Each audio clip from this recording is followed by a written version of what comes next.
അമുസ്ലിമായ ഒരു വ്യക്തി വന്നുകൊണ്ട് ഒരു മുസ്ലിം പണ്ഡിതനോട് ചോദിച്ചു, എന്തുകൊണ്ടാണ് ഇസ്ലാമിലെ സ്ത്രീകളെ അന്യപുരുഷന്മാർക്ക് കൈ കൊടുക്കുന്നതിൽ നിന്ന് വിലക്കിയിരിക്കുന്നത് എന്ന്.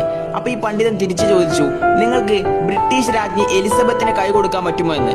അപ്പൊ ഈ അമുസ്ലിമായിട്ടുള്ള വ്യക്തി തിരിച്ചു പറഞ്ഞു, ഒരിക്കലുമില്ല, കാരണം അവർ രാജ്ഞിയാണ്, ചില പ്രത്യേക ആളുകൾക്ക് മാത്രമേ എലിസബത്ത് കൈ കൊടുക്കുകയുള്ളൂ എന്ന്. അപ്പൊ ഈ പണ്ഡിതൻ തിരിച്ചു പറഞ്ഞു, ഇസ്ലാമിലെ സ്ത്രീകൾ എല്ലാവരും രാജ്ഞികളാണ്, അവർ അന്യപുരുഷന്മാർക്ക് കൈ കൊടുക്കുകയില്ല എന്ന്. അപ്പോൾ അമുസ്ലിമായ ആ വ്യക്തി വീണ്ടും ചോദിച്ചു, എന്തുകൊണ്ടാണ് ഇസ്ലാമിലെ സ്ത്രീകൾ ശരീരം മുഴുവൻ മറച്ച് നടക്കുന്നത് എന്ന്. അപ്പോൾ ആ പണ്ഡിതൻ പുഞ്ചിരിച്ചുകൊണ്ട് രണ്ട് പലഹാരങ്ങൾ എടുത്തു. അതിൽ ഒന്നിന്റെ കവർ പൊട്ടിച്ചും രണ്ടാമത്തതിന്റെ കവർ പൊട്ടിക്കാതെയും നിലത്തേക്ക് വലിച്ചെറിഞ്ഞു.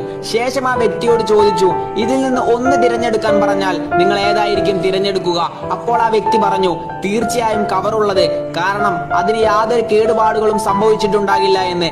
അപ്പോൾ ആ പണ്ഡിതൻ പറഞ്ഞു, അതുകൊണ്ട് തന്നെയാണ് ഞങ്ങൾ ഇസ്ലാമിലെ സ്ത്രീകളെ അങ്ങനെ സംരക്ഷിക്കുന്നതും അവർ ആർക്ക് വേണ്ടിയാണോ ഒരുങ്ങുന്നത് അവർക്ക് വേണ്ടി അവരെ സംരക്ഷിക്കുന്നു എന്ന്.